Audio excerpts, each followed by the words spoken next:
My name's Emma. I use she, her pronouns.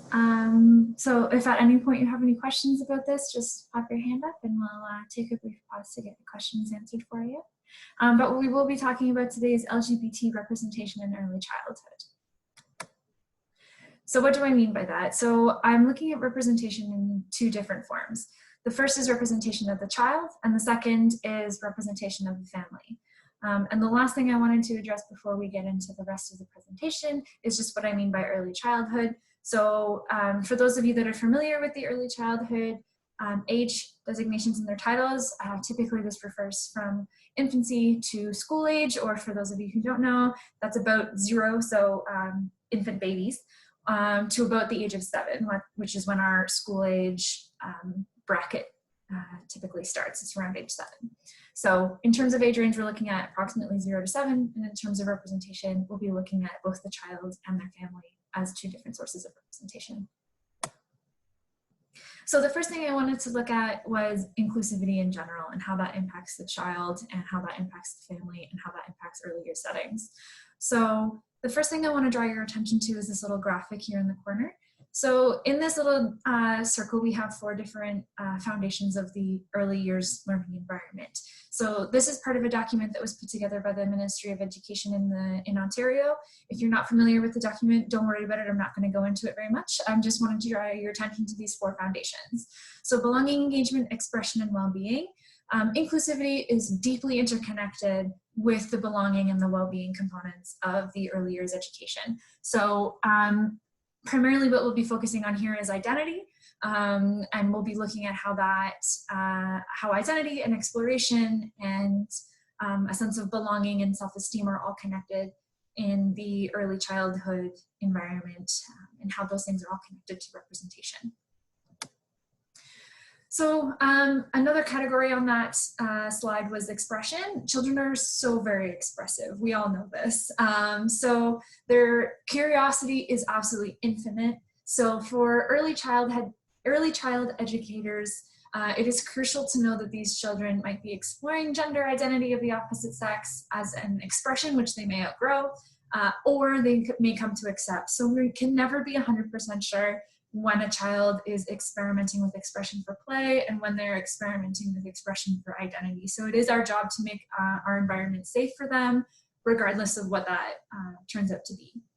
So unfortunately, there is a lot of emphasis on gender in the school environment. Sometimes you'll see classrooms divided up by boys and girls for games or for a quick way to divide up the room, but also things like washrooms or heavily gendered understandings of education. We don't always realize the ways that we're enforcing gender constraints on children. So a great way to sort of free ourselves from that and allow our children to express themselves as however they want to is to encourage them to continue to express themselves so vehemently. So a great way for that to be encouraged is allowing things like this little boy here in this picture who is wearing a little tutu. Just let all your children explore the dress-up toys. Let all your children explore how they feel in different clothes. They may be going through something very important to their identity, and they may just be having fun, and both should be allowable in your classroom. So representation of the family is really important, and that's a little easier to do with literature. So a great example of that type of resource could be the book that I have up on the screen here. So Heather Has Two Mummies. So there is a need for more inclusive educational practices that actively recognize the vast family and cultural diversity that prevails in young children's lives. So our classrooms need to reflect that diversity. Our classrooms need to have materials and dialogue that encourage knowledge and understanding and can prevent harm through education instead of having just fear and confusion and the lack of understanding around these sorts of topics. So unfortunately, there is mistreatment from other students and from teachers because of their LGBT family, and it's not uncommon. So it is a form of harm prevention for us to just be educating children and ourselves on how we could have more representation in our classrooms, as well as helpful for the students themselves to have an understanding of what all of these different things mean. So the greater impacts of representation of LGBT topics and materials in your classroom isn't just for helping the children see themselves or for helping children see their families in their classrooms and help them feel a greater sense of well-being and belonging, but also it's a prevention tool. So this is the kind of thing that we need to be implementing early so that we are preventing bullying and harassment down the road. So the early years is not too young. This is a lot of pushback that we get on this topic, and it's that children are not developmentally ready for this type of knowledge and understanding, or that it's not age appropriate. So unfortunately, those things are not true. What we do know is that a large percentage of hate crime based on sexual identities is carried out by adolescent boys and young men. So what that means is that by the time children are reaching their secondary education levels where they're getting the proper sex education, and that's when these types of topics are being discussed, it's simply too late. We need to start that education on the family dynamics and gender identities earlier than adolescence. So sort of tie it all together here, we need to work on our understanding of three main topics. So the child, the family, and the early years. So just to review that again, we need to focus our understanding on the child in the sense of in their sense of belonging and inclusion.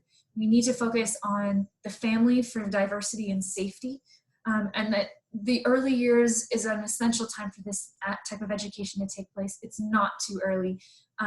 These tools are methods of harm and harassment reduction. They're methods of bullying prevention, and we need to familiarize children with diverse family dynamics in the earlier settings as a form of harm reduction.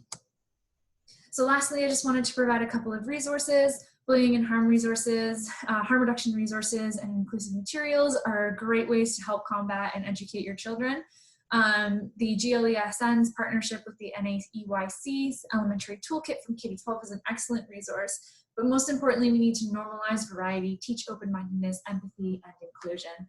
And I just wanted to close off today with a quick little quote. Having one supportive staff member is often regarded as one protective strategy to support youth. Moreover, the early childhood literature routinely shows ally behavior and anti-bias approach as effective with young children or families when used by teachers and principals. So that really, I think, summed up exactly what I was trying to get across today. I have provided a list of resources. These are the references for what was used to construct this presentation. If you wanted to do more of a dive into any of those topics, feel free to do so. And again, if you have any questions, feel free to ask them at this time or to contact me by email. I'd be happy to work with you on anything we discussed here today. I hope everyone took away something that was important and valuable to them, and I hope you learned something today.